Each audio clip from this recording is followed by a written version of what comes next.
Bonjour. Pour ce qui sera la dernière émission de l'année, eh bien vous le savez, on cultive les traditions dans les carnets de Julie. Et celle de cette fin d'année est de réunir nos amis pour un merveilleux repas de réveillon.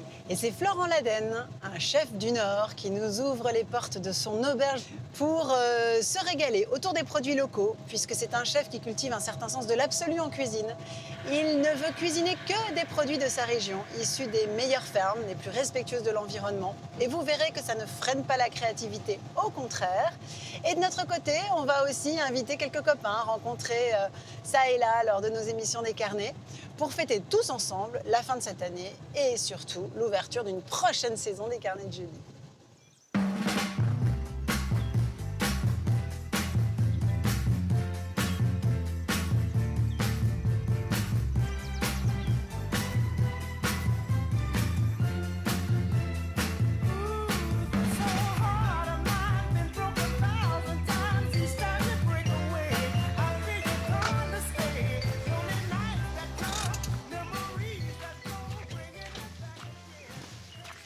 Salut Florent. Salut, bienvenue.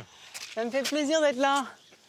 Je suis très content de te recevoir ici. Je suis venue une première fois il y a 10 ans, c'est ça à peu près? Oui, un tout petit peu moins de 10 ans. Ouais, c'est ça. Et ben la maison a bien changé quand même, hein. Oui, Puis à chaque fois, passer par ces monts de Flandre, oh, c'est tellement inspirant. J'ai l'impression d'avoir fait un long voyage, tu sais. oui, on a l'impression que le temps s'est arrêté On est un loin peu de ici. tout, ouais, c'est chouette. vrai. Bon, c'est sympa de nous inviter pour le réveillon. Ça me fait très plaisir de vous accueillir. On Vraiment. va se faire un super repas. Je sais que toi, tu as invité des copains, moi aussi. Superbe. Donc, première étape, on va chez Driss, Oui. que je connais puisque tu me l'avais fait rencontrer il y a quelques années, qui est ton maraîcher. Oui, Et il est pas loin d'ici, je crois, c'est ça? il est à 7 km d'ici, en Belgique. Et j'aimerais On est bien... juste à côté de la Oui, frontière. on est vraiment à 200 mètres de la frontière ici. Et j'aimerais bien avoir de beaux légumes, comme il sait les faire, mais des légumes racines. J'aime bien les gratins, j'aime bien les... Ah bah, surtout que c'est la saison, là. Oui, et puis pour le repas de fête, c'est quand même chouette de pouvoir faire un gratin. Comme ça, on peut Ouais. se mettre un petit peu en place à l'avance. Ouais, c'est vrai Il y que a ça plus qu'à compte sortir. énormément. à Allez, fait. viens, monte. Je vais te présenter ma petite Micheline.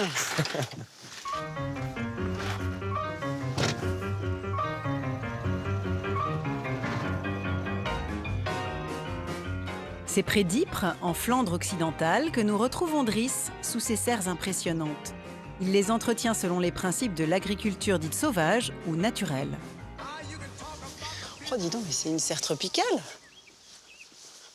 Incroyable. Alors maintenant, il faut trouver Driss. Incroyable cet endroit. Ah bah voilà Driss. Le voilà. Bonjour voilà. Driss. Bienvenue. Bienvenue. Bien, bah oui. Bonjour Driss. Bonjour. Bonjour. Enchanté. Donc je suis sous le charme de ce jardin d'hiver, je sais pas comment on doit appeler ça. C'est étonnant. Là on Et est en pleine terre, hein. On On est est en pleine d'accord. terre, tous en pleine Il y a terre. juste un chapeau quoi. Voilà, voilà. Et on fait légumes, herbes, des feuilles spéciales, des plantes spéciales, mais aussi des trucs qui sont déjà de longtemps connus de la région. Comme Bah, comme la pomme de terre, comme le réfort, comme les choux, tous les choux. Hein. donc, tous les produits emblématiques de la région, plus beaucoup d'autres produits. Comme- Alors là par exemple vous travaillez, c'est quoi ça? C'est de la physalis, c'est ça? Oui, il faut la goûter. Ah ouais, je veux bien. Florent, il le sait déjà. Parce que c'est bon. C'est étonnant, il y a un goût presque de fruits de la passion que je ne connaissais pas. C'est dingue. Et dis-moi, par exemple, Florence, ça se passe comme ça quand tu viens ici? C'est Driss qui t'emmène dans ses plantations et qui te fait goûter des choses et hop, les idées arrivent? Oui, et il m'a vraiment ouvert les yeux sur le produit en lui-même, quoi.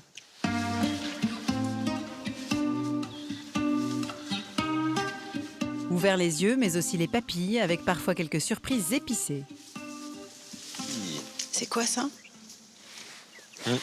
Tu appelles ça piment d'eau. Oui. Et Tu je trouve manges ça tout très poivreux. Ouais, pas une grande feuille, Pas une grande feuille, c'est très très fort. mais c'est très poivreux. Waouh! Ah, ça envoie. C'est fou la puissance du végétal. En sauvage. Ouais. Mais c'est un piment, quoi. celui En fait, autant dire les choses comme elles sont. Nous, on a le vert et les pourpres. Ok, d'accord. Super, je suis super content de voir ça. Ça envoie, hein. Heureusement que je t'ai dit de pas prendre une feuille. Je te remercie.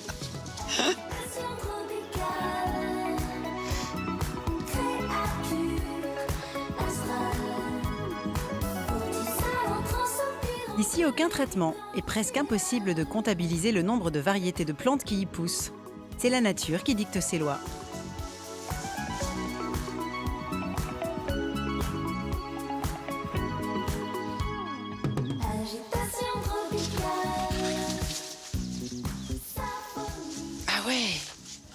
jungle des 1000 couleurs. Étonnant.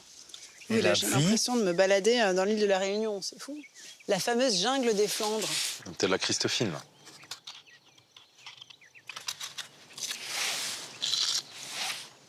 Merci. C'est le bébé. Il y a un petit côté presque un peu concombre, en tout cas dans la fraîcheur. C'est frais, hein? C'est très frais. C'est vachement super agréable. bon. Il y a un côté chourave aussi. Merci, Driss. C'est très bon. Je pourrais dire que j'ai rencontré Mowgli en Flandre. Ça, je m'attendais pas. Il est déjà plus vieux, mais... Ouais, mais enfin, il est en pleine santé, hein. Attention. Et ça, c'est quoi? Concombre. Attention au concombre. Pourquoi attention au concombre? Bah, c'est concombre... Tu veux pas que je marche dessus, c'est ça? Oui, voilà, que tu respectes la plante. Ah oui, d'accord. Mais enfin, chez toi, c'est pas facile de pas marcher sur les plantes, hein. Excuse-moi, mais... Et si t'es ça, c'est vraiment quoi, du gentil concombre? avec elle, si t'es vraiment gentil, tu peux la prendre Ouais. doucement. Ouais, du coup, Mais qu'est-ce qui se passe? je sais pas, tu me fais peur. Je mets la main en dessous, là, c'est ça? Oui, voilà. Et qu'est-ce que je fais après? Je la récolte? Je la prends? Mais c'est quoi ce truc? Mais... Non, mais c'est un gag, votre truc, c'est quoi? Il faut un autre, je pense. Mais c'est... Non, mais attends, c'est tous les concombres qui font ça ou C'est comme juste ça pour qu'elle moi? disperse Oui, tout, ses graines, tout. celle-ci. Incroyable, c'est le concombre du 31 décembre. Tu sais, qui... C'était les cotillons. Façon bouchon champagne. Voilà, peut-être, oui. Ah, écoute, on en découvre des choses ici, hein. Driving home, snow on the side of the road, the lights they glow. Trêve de plaisanterie, la recette nous attend. Nous repartons avec quelques légumes racines pour notre gratin, puis direction l'auberge. In my heart, a reason to smile.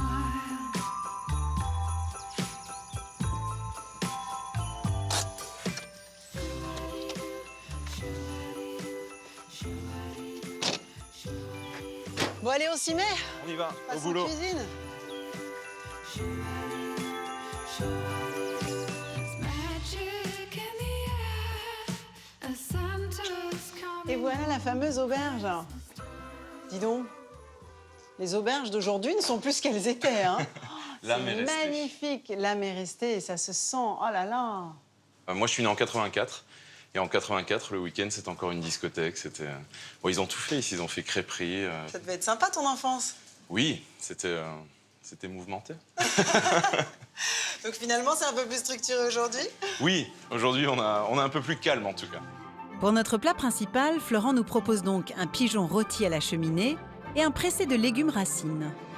Bon, on va commencer. Alors là, on a eu donc les éliantis, Alors oui, ça c'est une découverte pour moi. un cousin du topinambour, beaucoup plus facile à éplucher. Ah, pas mal. Gros atout. Oui, en cuisine, beaucoup. On a des pommes de terre. Ça, On c'est va la faire un vraie pressé. patate. On va vraiment Ouais. faire un millefeuille, éliantis, pommes de terre. On a également les pigeonneaux. Ouais. Ils sont faits par mon petit cousin, à 8 km d'ici. C'est un super produit. Ouais, j'ai l'impression. On voit tout de suite à la qualité, effectivement, de la chair, la forme du pigeon. C'est vrai qu'on voit tout de suite que c'est un beau produit, hein. Ils sont bien dodus. Regarde les filets. Alors dis-moi, qu'est-ce qu'on va faire? Alors, on va lever déjà les cuisses des pigeonneaux, Ouais. parce que les cuisses, on va les mettre à confire au gras. Ah d'accord. Donc tu fais en 2 cuissons, quoi, c'est ça? C'est ça. D'accord. Et les abats, tu t'en sers? Les abats, je m'en sers. On va en faire une petite brochette. On va la cuire au feu de bois. Après, ça va être top. De toute façon, tu te sers de tout. On utilise tout, hein. Tous les produits, hein. Tout à fait. L'intégralité du produit, quel qu'il soit, que ce soit végétal ou animal. Une vraie cuisine paysanne. Comment ça t'est venu cette approche d'ailleurs? C'est une transmission familiale? C'est simplement en observant les cuisiniers de ton époque? C'est aussi du bon sens. Hein. Le bon sens paysan, hein, j'ai rien inventé. C'est juste quand on est au contact des producteurs, Quand quand on on voit a le mal sous qui se les donne. yeux le travail que ça représente de sortir un produit comme celui-ci, on essaie de valoriser. De ne rien perdre. Et alors, je vais t'aider d'ailleurs. Je vais peler, c'est comment tu les appelles? Les éliantis. Éliantis. Légumes anciens remis au goût du jour dont on ne cuisine que le rhizome, l'éliantis est originaire d'Amérique du Nord. J'épluche aussi quelques pommes de terre pour passer ensuite tous ces légumes à la mandoline. Je vois Sébastien qui arrive au loin. Ah, Sébastien, mais j'ai hâte de le rencontrer. C'est un copain lyonnais. Qui est pâtissier, c'est ça, Qui est chocolatier? pâtissier et chocolatier. Oui. Un super gars.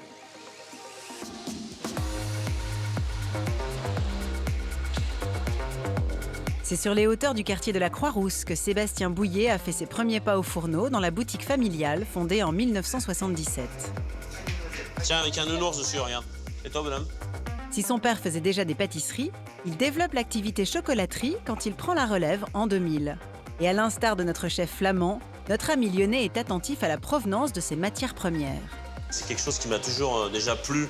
Et puis c'est peut-être le petit truc aussi qui fait rêver un petit peu les gens. Et c'est vrai que pour moi, c'est vraiment ma matière de prédilection. Travaillant avec des chocolats déjà différents, avec des crus différents, avec vraiment des provenances complètement différentes, que ce soit Amérique du Sud, Afrique, Asie. On a la chance d'avoir un panel de chocolat absolument formidable, au même titre que le vin. Et en chocolaterie, on a tout un panel. Ça va de Pérou, Papouasie-Nouvelle-Guinée, Côte d'Ivoire, au Vietnam, où j'ai eu la chance d'aller en fait sur des plantations. Et je prête attention au fait d'acheter du chocolat où il y a une vraie traçabilité. Et évidemment, on sait que le chocolat est bien acheté sur place dans ces pays-là. Pour notre pâtissier chocolatier, les fêtes représentent un des plus gros pics d'activité de l'année, préparés 6 à 8 mois à l'avance. Ça veut dire que sur le mois de décembre, il faut être prêt, donc il faut anticiper les choses. Donc en fait, c'est une grosse période. D'un autre côté, il y a une certaine atmosphère, c'est vrai qu'on ne retrouve pas forcément le reste de l'année. Donc ouais, c'est assez euphorisant et c'est plutôt sympa. Qui dit fête de fin d'année, dit dessert de réveillon. Pour notre banquet, Sébastien a choisi d'apporter sa tarte fétiche, baptisée Lyon Tokyo, et nous dévoile les secrets de sa recette. La première étape, c'est un fond de pâte sablée qu'on va cuire au four à 160 degrés. Pendant environ 10-12 minutes, en fait, on va la faire un tout petit peu colorée. Et ensuite, on va passer à l'étape d'après. Parce qu'en fait, il y a 3 cuissons différentes dans cette tarte. C'est un peu compliqué, mais par contre, c'est ce qui donne le super croustillant de cette tarte. Pendant ce temps, notre pâtissier s'occupe du croustillant aux fruits secs. Pour cela, il mélange 60 g de beurre pommade et 60 g de cassonade, puis ajoute 65 g d'amandes hachées torréfiées et la même quantité d'amandes effilées. C'est quelque chose qu'on peut utiliser aussi en fond de gâteau. Mais on peut mettre d'autres choses, on peut mettre des noisettes. Et c'est surtout hyper crunchy, quoi. Spécialité lyonnaise oblige, ce sont ici les fameuses pralines roses concassées que Sébastien incorpore. Puis en dernier, un tout petit peu de farine. Le tout est étalé uniformément sur le fond de pâte sablée pré-cuite, avant de retourner au four pour une dizaine de minutes. Donc là, on va faire l'appareil avec la foutie praline. Donc on va commencer par les jaunes d'œufs, qu'on va mélanger avec le sucre. Et là, on va fouetter énergiquement. Il verse ensuite 140 g de crème liquide et 60 g de poudre d'amande et 2 cuillerées à soupe de pralines concassées. Donc, le croustillant fruits secs est cuit. Et là, on va mettre notre appareil avec la foutie dessus. La tarte est enfournée encore 20 minutes pour terminer sa cuisson. Pour cette dernière étape, notre pâtissier rend hommage au Japon, son pays de cœur, qu'il a découvert il y a près de 14 ans. Alors là, on va faire le crémeux yuzu. Donc en premier lieu, on va commencer par mettre la purée de yuzu à chauffer. Donc yuzu, qui est un agrume japonais, très populaire au Japon, qui a une saveur extraordinaire. Moi, je suis fan de ce produit. C'est acidulé, c'est génial. Si on veut vraiment remplacer pour que ça ait un goût, moi, je mélangerais moitié citron jaune, moitié citron vert, par exemple. On va mettre un tout petit peu de sucre pour démarrer, et ensuite, on va faire chauffer ça. On va mélanger le sucre avec la gelée dessert. En fait, toutes les matières sèches, on les mélange ensemble, et la poudre à crème. Il ajoute 100 g de battu et 25 g de jaune d'œuf. Puis verse un peu de jus de yuzu arrivé à ébullition, avant de tout remettre sur le feu en remuant. Donc là, on va cuire de la même façon qu'une crème pâtissière. Là, on va voir que ça va commencer à épaissir. C'est bon, elle est cuite là. Donc on va la débarrasser.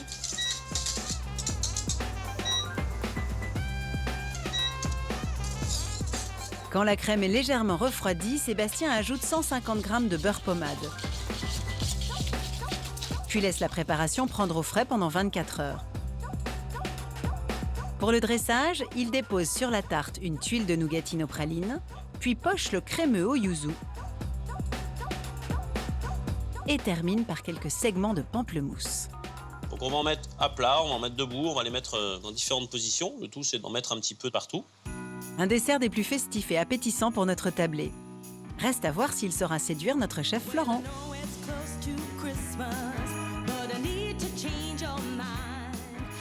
J'ai une plaque un gratin qui est déjà beurré. Bonjour Sébastien. Bonjour Julie.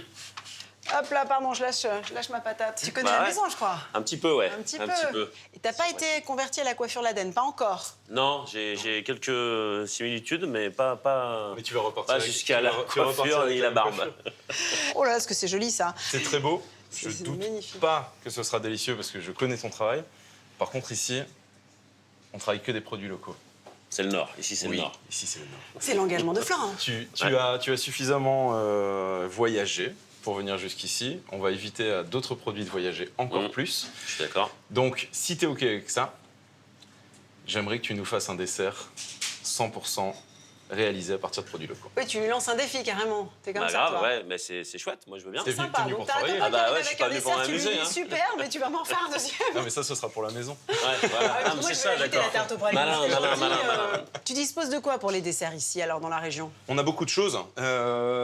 Par contre, pour un pâtissier, c'est toujours assez délicat parce qu'on n'a pas de sucre blanc. Ouais. Donc, on travaille de la vergeoise. Bien, très bien ça. Sucre de betterave. C'est beau, J'adore, c'est encore j'adore plus de travailler goût, ça, hein. ouais. Et de nutriments, d'ailleurs. Je t'ai sélectionné 2-3 produits parce que je sais qu'en pâtisserie, on aime beaucoup travailler l'amande. Ça, tournesol, Ça, c'est graines de tournesol, c'est un autre Ouais. oléagineux. Parce qu'il n'y a pas d'amande, évidemment. Il y a pas ici. d'amande. Pas d'amande, Il y a pas pas de noisette. d'amande. Ouais, C'est c'est compliqué bien. quand même, hein. Ça a Non, pas l'air, mais... c'est juste différent. On a là de la chicorée, Ouais, des poires, c'est Vous la avez saison. des poires ça. Top. On a des Vous poires. avez ouais. des C'est- arbres. C'est C'est incroyable. génial. Dingue. Il y a C'est un même des voyage. arbres aussi. Et ça, c'est de la Reine des Prés. On l'a cueilli au printemps.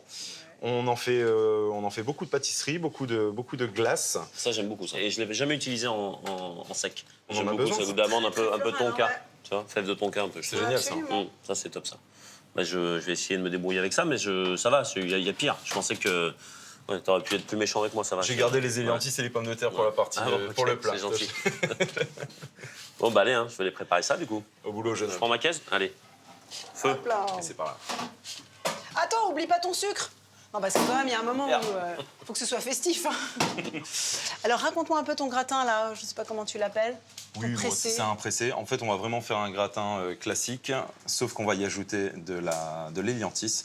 Donc, on va faire dans un plat à rôtir beurré une couche de pommes de terre, une couche d'éliantis, une couche de pommes de terre et une couche d'éliantis. Et si on ne trouve pas d'éliantis, on remplace ça par du topinambour On remplace ou un ça par du autre légume. topinambour. C'est top aussi avec de la courge, par exemple. Ah oui, super idée. Puis c'est vraiment une recette de saison.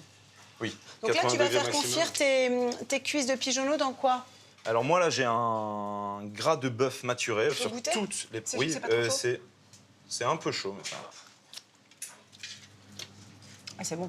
Donc tu mets ça en cuisson. Je mets ça en cuisson sur le coin du feu, vraiment à côté. Ce sera suffisant. De toute façon, on n'est pas non plus... D'accord, tu mets ça Très plutôt sur le... pressé. Oui, pas sur le grill. Il est génial, ton grill. C'est vraiment super de bosser comme C'est ça. formidable parce que c'est tellement élémentaire en même temps. C'est un côté très primitif. C'est super parce que ça parfume la viande. Alors, on laisse ça confire tout doucement. Combien Oui, de temps on va laisser ça au moins 1 heure. Au moins 1 heure. Et dis-moi, l'éliantis, je le passe aussi à la On mandoline. le passe aussi à la mandoline, Pareil, même taille. s'il te plaît. Alors, tiens, j'ai pas goûté d'ailleurs.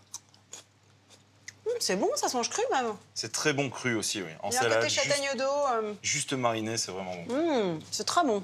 C'est très frais. On dirait un fruit. Et c'est fin. C'est fin Absolument. finalement parce que on dit oui, cousin du topinambour, c'est quelque chose de très racé, mais c'est un goût très. Je suis pas sûre que je mangerais le Très topinambour comme ça. hein. Non. Non. L'éliantis, c'est meilleur. Alors après, tu vas rajouter un petit peu d'huile. Alors, l'huile, on va la garder pour après. D'ailleurs, il faut que je te fasse goûter ça. C'est Stéphanie qui fait ça à Le Cook. C'est pas très loin Ouais. de Dunkerque. C'est une huile de caméline. Ah, La caméline, c'est une sorte de lin. ouais. Et selon les saisons, parce que quand elle me fait les huiles, elle me les fait fraîches à chaque fois. C'est pressé à froid. Et selon les saisons, c'est ça tire plutôt sur la noisette ou Ah, c'est bon. sur l'asperge. Enfin, ce qui est génial avec cette huile, c'est que peu de personnes la connaissent et que chaque personne se fait à peu près sa propre. C'est une huile image. d'assaisonnement, c'est pas une huile de cuisson, je suppose. Tout à fait, Comme le ouais. colza, parce que Voilà. ça a un goût de colza un petit peu. On Ça a retrouve un- un peu le colza. Oui, La noisette. et on va juste mettre ça à la fin du plat, on va c'est mettre ça délicieux. dessus. Et Ça, c'est ça une huile qui mérite travaille d'être vraiment découvert. super bien. Oui. C'est merveilleux comme produit. Produits locaux. Et oui.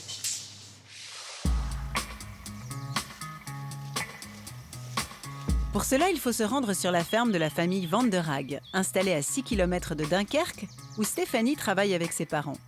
Ici, la nature est hautement respectée et accompagnée pour entretenir les terrains. Comme sur cette parcelle en dormance, où des brebis participent à l'éco-pâturage durant l'hiver. La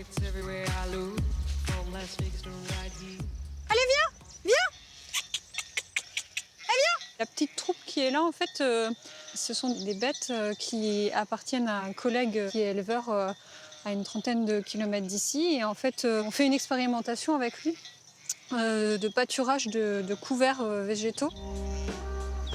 Pour son huile de caméline, comme pour tous ses autres produits d'exception, Stéphanie n'utilise aucun traitement chimique. Elle encourage les couverts végétaux qui protègent la terre entre deux cultures. Radis, lin et autres oléagineux cohabitent donc pour enrichir et alimenter les sols de l'exploitation. Il faut essayer de trouver un biais pour utiliser moins le tracteur et la charrue, en fait.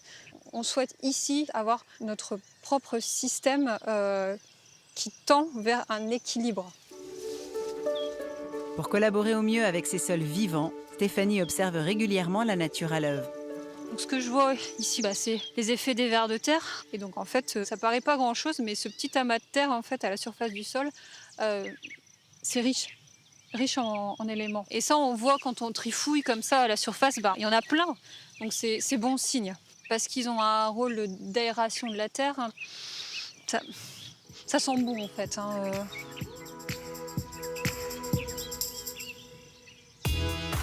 Une terre en bonne santé, autant de résultats encourageants pour les cultures du printemps et donc pour les récoltes futures qui sont ensuite transformées directement sur place. Sarrasin, seigle, blé, petit ou grand épeautre, Stéphanie ne laisserait à personne d'autre le soin de moudre ses farines. En fait, c'est devenu une évidence parce que quand on met ses tripes et qu'on met tout son cœur en fait à faire pousser des plantes et des graines avec les aléas qu'on connaît, ça a tellement du sens en fait d'aller jusqu'au bout du produit fini. Et aujourd'hui, on a la chance d'être suivi par des personnes comme Florent par exemple qui ont vraiment à cœur de nous aider à valoriser nos productions. Ouais, ça nous donne la niaque en fait pour continuer à aller dans le bon sens. En plus des farines, la ferme produit des huiles de lin, tournesol, caméline ou ici colza, issues de première pression à froid. Un procédé mécanique plus lent mais qui garantit la préservation des valeurs nutritionnelles et des saveurs gustatives. Ça a vraiment le goût de l'huile de colza bien fraîche, avec son petit arrière-goût légèrement fleuri. Après une décantation naturelle, toute la production est embouteillée, conditionnée manuellement pour être vendue directement à la ferme. Dis-moi, ça doit être très inspirant pour toi d'avoir des gens autour de toi, des producteurs aussi engagés, aussi entiers. C'est une chance. Il me tarde de goûter ce gratin de légumes qui part cuire 30 minutes au four à 180 degrés. Qu'est-ce qu'on fait maintenant pour notre recette de pigeonneau? On va prendre les coffres de pigeonneau, on va les cuire au-dessus de la flamme, à chaleur douce. Et ce que je veux, c'est rôtir. Alors, pour ceux qui n'auraient pas de cheminée comme la tienne, c'est-à-dire nombre d'entre nous, comment tu conseilles de mener cette cuisson? Sinon, on met ça au four 10 minutes à 210 degrés. Allez, allons-y. Doucement, on va faire attention à bien retourner les pigeonneaux régulièrement. C'est formidable, parce qu'ils sont vraiment caressés par la chaleur, là. C'est ça. C'est une chaleur douce. On voit là les cuisses qui commencent aussi à confire tranquillement. En parallèle, j'ai lancé aussi un petit jus de pigeon. Ah oui, c'est ça. Donc là, tu as utilisé les carcasses, quoi, finalement, ce qui te restait. C'est ça, j'ai utilisé les ailes, le cou, que j'ai mis à colorer. On a une petite garniture aromatique, des oignons, de la Classique. carotte. Et j'ai mis de l'eau, puis on laisse ça Tu cuire. laisses mijoter le plus longtemps possible. Et ça nous fera notre sauce. Je vais remettre ça en cuisson. De son côté, Sébastien avance peu à peu sur son dessert 100% nord. Pour accompagner sa poire qu'il fera rôtir 50 minutes à 150 degrés, il réalise un caramel à la vergeoise, ainsi qu'un crémeux à la reine des prés et une glace à la chicorée. Un mariage de saveurs insolites pour notre Lyonnais qui va tenter de nous surprendre lors de notre repas de réveillon. Il va nous rester à faire les brochettes d'abati. Ça se passe ici. Allons-y. Et alors, tes brochettes, tu les fais sur quoi? J'ai coupé des branches. J'ai coupé des branches hier que j'ai laissé toute la nuit dans l'eau. Parce qu'après, Pour on va. éviter qu'elles brûlent sur le feu. Oui, ça va brûler sur le feu. Bien Donc sûr. là, elles se sont gorgées C'est d'eau. trop mignon. Ah, c'est une jolie idée, ça, sur les brochettes. On ne sait jamais trop quoi faire des abats. Donc là, on mettra les brochettes au feu au dernier moment. Oui, au dernier moment. Nous, après, on va accueillir Jean-Pierre. Jean-Pierre, c'est un copain restaurateur. Ok. Et j'avais eu la chance de le rencontrer du côté de Bordeaux, où il est installé, au bord de la Garonne. Et on a bien accroché. Et donc, je lui ai proposé de venir, puisque c'est le réveillon des copains. D'accord. Et il m'a dit, bon, bah alors, je te prends au mot. Il a à peu près compris qui tu étais et quel était ton engagement. Et il a voulu cuisiner des produits locaux. Donc, il a fait un tourin à l'ail, ail-oignon, très local, très sud-ouest, mais avec les moules du Dunkerquois. Superbe. Ça te va? Superbe, j'ai hâte.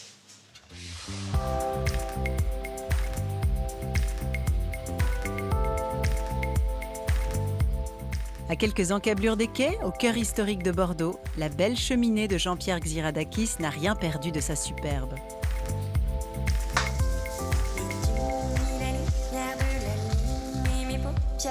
Si notre truculent restaurateur a aujourd'hui passé le flambeau à Franck Audu, c'est à quatre mains qu'il réalise aujourd'hui l'entrée de notre banquet. Qu'est-ce qu'on y met de plus que le... Du laurier. Ça va être génial, ça. Ouais. Première étape, la cuisson des moules. Et les moules, il faut que juste elles soient ouvertes pour qu'elles gardent ce caractère iodé. Bon, c'est bon, là, les moules. Nos deux cuisiniers s'attellent ensuite à la préparation du tourin. Ils émincent 6 oignons et 2 têtes d'ail. Et ils sont bons, ces ails.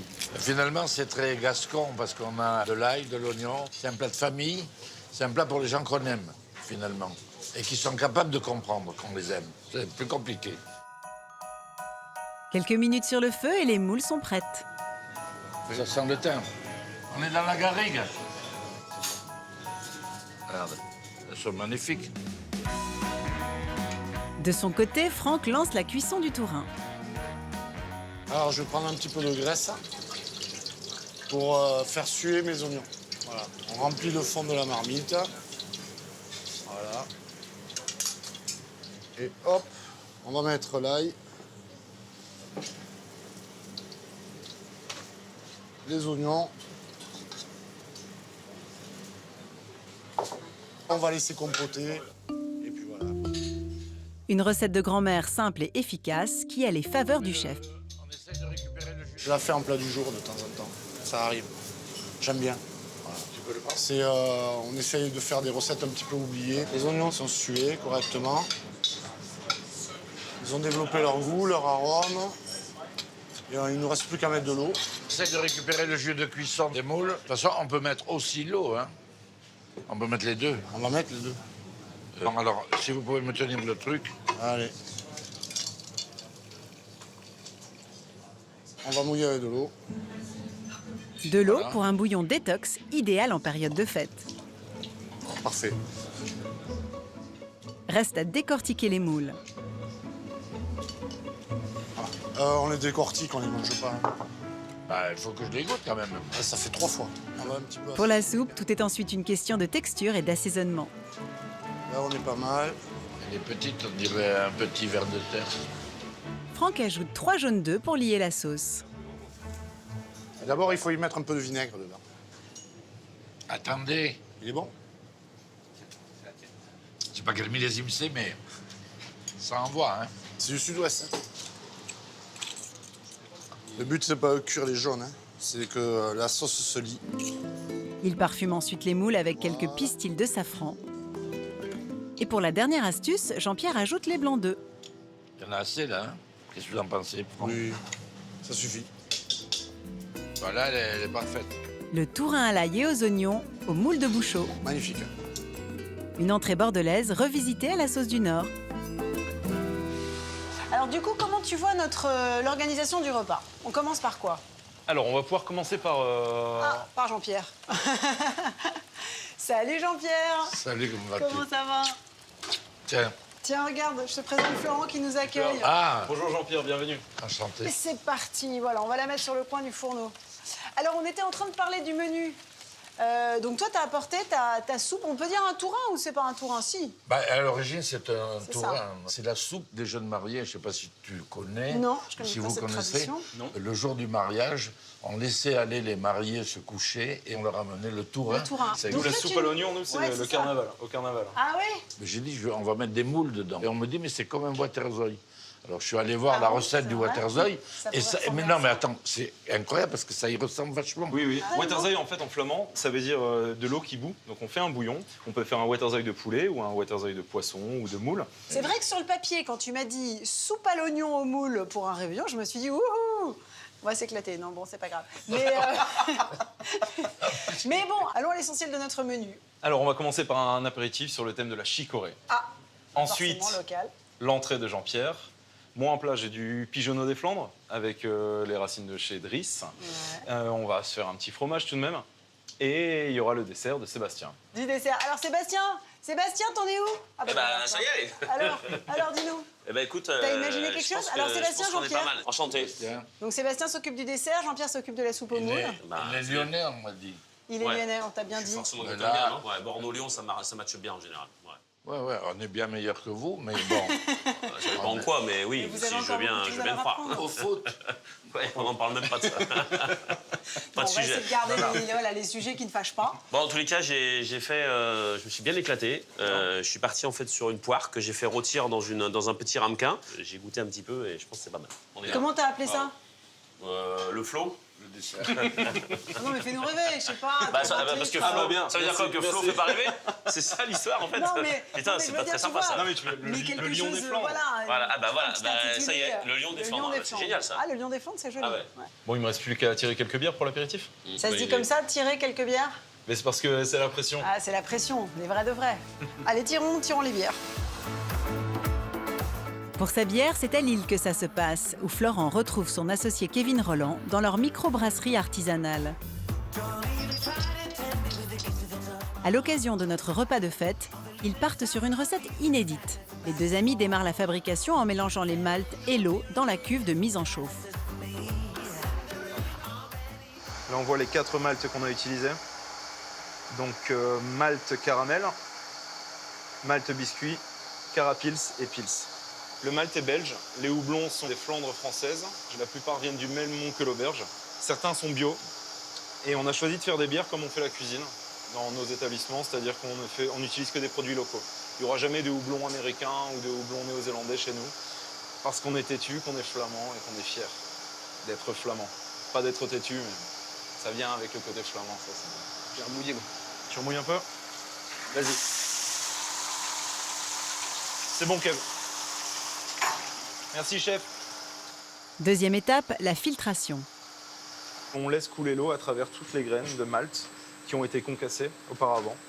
Donc l'eau va à chaque fois se nourrir, se gorger de sucre et passer ensuite dans la cuve d'ébullition. On est déjà à 90 degrés aussi. 90 degrés déjà? Vas-y. Florent et Kevin surveillent régulièrement le débit de filtration, la température des cuves et la teneur en alcool.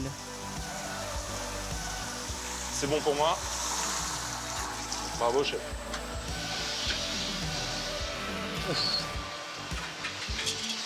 Là, on est en phase, l'ébullition est lancée. Et on va maintenant lancer le houblon. On va le mettre dans la cuve, ce qui va vraiment donner le côté amer à la bière.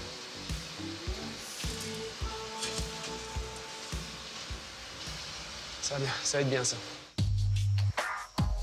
De son côté, Florent prépare des sachets pour faire infuser des fleurs de reine des prés dans la bière.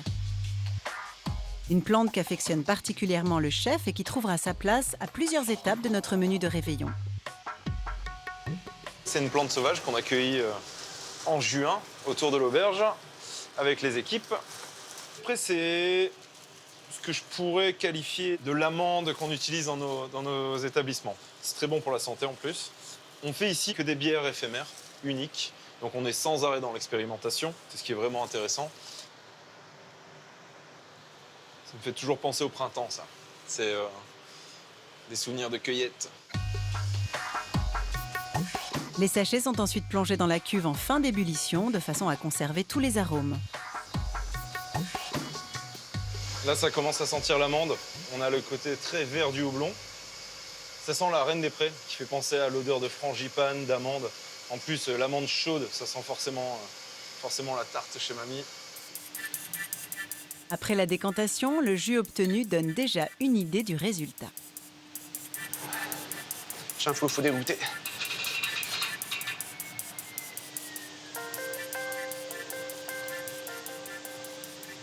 C'est bien, si déjà là on a la frangipane comme ça. Faut qu'on trouve le nom. Comme les romages, c'est cool. Non? Ouais, comme les romages, c'est cool. Allez. Vendu. Entendu comme ça? On fait comme on a dit. On fait comme on a dit. Il ne reste plus qu'à percer les levures qui permettront la fermentation en cuve durant 1 mois. Puis la bière sera mise en fût pour être servie encore 15 jours plus tard.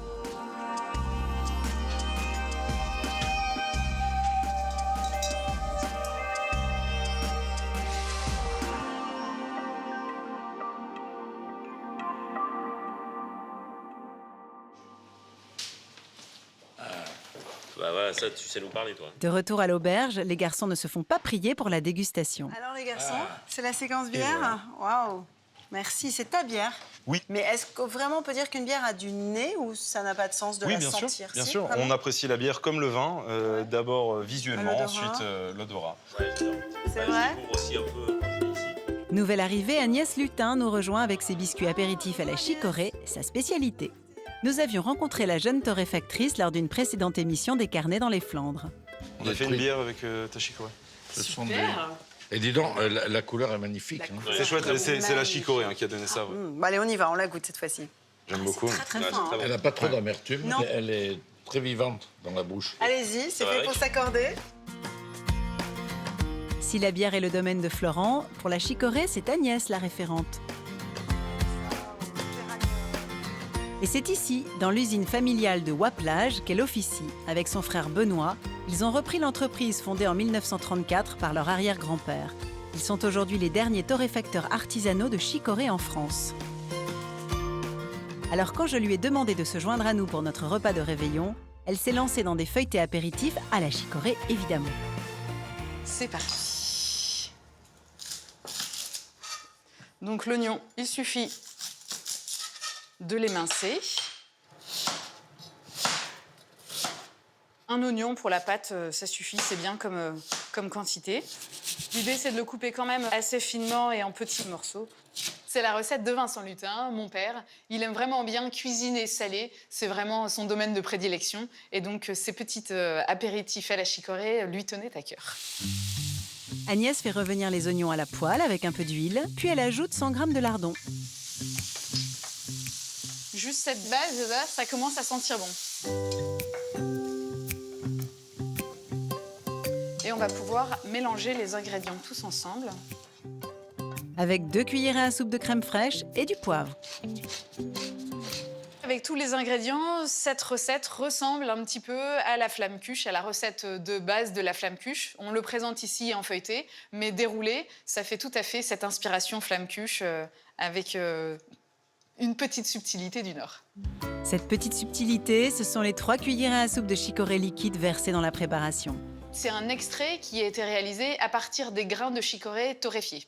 C'est-à-dire qu'on les a mis à infuser dans l'eau pendant 48 heures à froid et ensuite on enlève le maximum possible d'eau. C'est un produit qui se mélange très facilement dans les recettes aussi bien sucrées que salées. Avec l'oignon et puis les lardons, ça vient arrondir l'amertume de la chicorée, donc il n'y a vraiment pas de souci pour mettre les 3 cuillères à soupe de chicorée.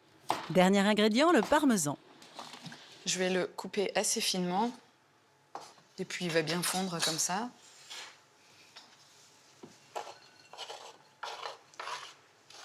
Et voilà, il n'y a plus qu'à mélanger. J'aime beaucoup cette couleur caramel de la chicorée. C'est vraiment agréable à travailler. Et voilà. La préparation achevée, Agnès l'étale sur une pâte feuilletée et roule ensuite le tout.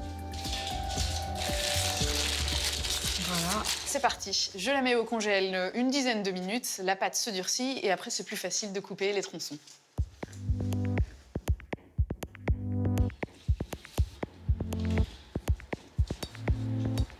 En fait, c'est une recette vraiment facile à faire, qui étonne, je trouve, vraiment parce que le rendu est assez sympa.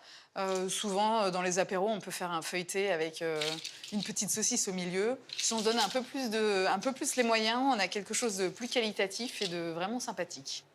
Et voilà, il n'y a plus qu'à les mettre une quarantaine de minutes au four à 180 degrés. Le temps de nous occuper de notre deuxième recette pour laquelle Agnès cueille quelques herbes aromatiques dans son jardin. On va faire une truite marinée à la chicorée façon gravlax. Première étape, recouvrir le poisson de sel. Donc l'idée c'est de bien faire pénétrer le sel devant, dessous et couvrir de chicorée liquide. Après 24 heures au réfrigérateur, le poisson est recouvert de ciboulettes et d'un peu de sauge émincée. Qui a la sauge dans son jardin ne va pas voir le médecin, disait ma grand-mère. Après à nouveau 24 heures au frais, notre truite est enfin prête à être dégustée, accompagnée de nos petits feuilletés tout juste sortis du four. De quoi bien démarrer notre repas de réveillon aux accents du Nord. Et justement, à l'auberge, nos derniers convives sont arrivés. Kevin le brasseur, Stéphanie l'agricultrice et Driss le maraîcher. C'est bon la truite, délicieux. Il faut que vous goûtiez la truite à la chicorée. Je vais regarder si ma soupe est Il y a un temps cuite. pour tout, c'est délicieux. Alors, à quoi ressemble un 31 décembre en général chez vous Individuellement les uns des autres, c'est quoi? C'est forcément la fête? C'est jamais individuel avec nous deux, de toute façon. On est souvent à deux, et c'est souvent la fête. C'est la grosse fête. Moi, je suis incapable de répondre à ta question, je m'en souviens jamais. Ouais, c'est ça, ouais, d'accord. On va pouvoir passer à la table maintenant. Allez. Jean-Pierre, tu as besoin d'aide? Tout va bien? Pas du tout. You want this year. I only want you. A Christmas gift to bring you cheer. La soupe. Pour démarrer le repas, Jean-Pierre nous sert sa recette de soupe à la croisée des chemins entre le Sud-Ouest et les Flandres. Et voilà. C'est pas beau ça? C'est un peu rustique, hein. C'est très bien comme ça. C'est comme à la maison. Ça a l'air magnifique, mon Jean-Pierre. Je t'ai un peu charrié sur ta soupe à Non, l'oignon, mais non. de toute façon, tu... Mais c'est une soupe très simple en réalité. Mais ouais, mais ça nous C'est plaît. la soupe qu'on buvait le lendemain de la fête du 1er de l'an. Donc on est un peu en avance. C'est ça. C'était pour Ça se veut dire- nettoyer un peu. Servez-vous de cet excellent pain, façonné par la main de Florent. Ah ouais, ça, Rompt le pain. ce pain est Tu as extraordinaire. raison. Ah ouais, ça, ce pain, je pourrais venir rien que pour ça, moi. Avec les farines de chez Pareil, toi. pas mieux. Mais même, je pourrais la re-remplir. Que des farines de chez toi. Ah ouais, alors... Ah, mon Jean-Pierre. Ouh, je suis épuisé. Oh là là. C'est hyper bon, Jean-Pierre. Vraiment. Comme tu dis, c'est simple, mais c'est exactement ce dont on a envie. Mais Là, c'est très bon. Je vais terminer en cuisine. Allez, vas-y, le devoir t'appelle. J'ai adoré, merci beaucoup. Si Ah tu Laurent. arrives ouais, pas, tu super nous dis, bon. on va t'aider. Oui, oui, oui. il en reste un peu plus. Demain, elle est si vous voulez. elle est à la carte. Hein.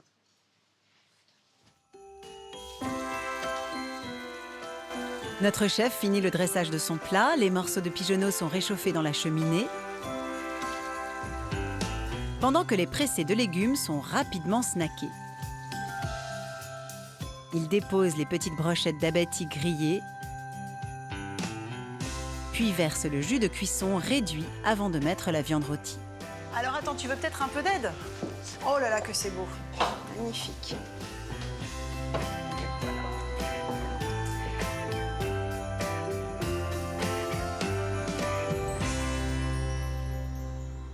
Une fois qu'on avait donc cuit le gratin pendant une demi-heure, C'est ça. à la On l'a sortie pressé. du four, tu l'as pressé. On presse, on laisse Mais refroidir. pressé, quoi? Tu mets un bon kilo dessus, c'est ça? Oui, on met un bon kilo dessus, on laisse comme ça et on laisse refroidir à température ambiante. Ensuite, je l'ai taillé.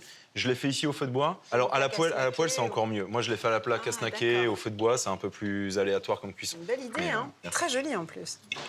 Et puis, en bouche, les textures sont intéressantes, je trouve, sur des pressés. Et j'ai mis un petit peu d'huile de caméline au-dessus du pressé aussi. Hein. Fameuse. C'est quoi l'huile de caméline? La caméline, en fait, c'est une plante qui est de la même famille que le colza. Et c'est une huile, en fait, qui a un goût très végétal. En fait, elle est à 38% d'oméga 3. Ah, c'est intéressant ça. C'est très très bon parce que ta cuisse, elle est effectivement confite, mais elle est vraiment bien craquante et torréfiée par ta cuisson. Ça, c'est délicieux. Le pigeon, c'est Ah ouais. remarquable. Ouais, le cuisson au feu de bois, C'est chouette, hein. ça rajoute vraiment un truc extraordinaire. Vous avez fait des fêtes ici? Oh, oui. Quelques fêtes un peu sérieuses? On a fait de belles fêtes, de très belles fêtes. Est-ce qu'on fait toujours autant la fête dans le Nord d'ailleurs? Parce que c'est quand C'est même une légende, l'image, c'est l'image du Nord. Depuis qu'on a vieilli, non. Les Ducasses, Le Nord, c'est vachement le calme, quand même. carnaval. C'est une Carnaval. région festive. Il y a toujours un prétexte pour se retrouver entre copains. Les nôtres ont chacun apporté un fromage de leur région pour composer un superbe plateau. Il se trouve que dans ma région, j'habite les Yvelines, c'est pas forcément une région de fromage, enfin un département de fromage, donc je suis allée un petit peu plus loin, je suis allée au sud de Paris, Seine-et-Marne, du côté de Melun, pour le brie de Melun, qui est l'ancêtre des bries, à mon avis d'ailleurs le plus savoureux, le roi des fromages comme on dit. Et puis je vous laisse nous annoncer les autres. Moi, j'ai pas été très original, un Saint-Marcelin, Forcément. lait de vache. Bah oui, mais alors, ça plaît toujours.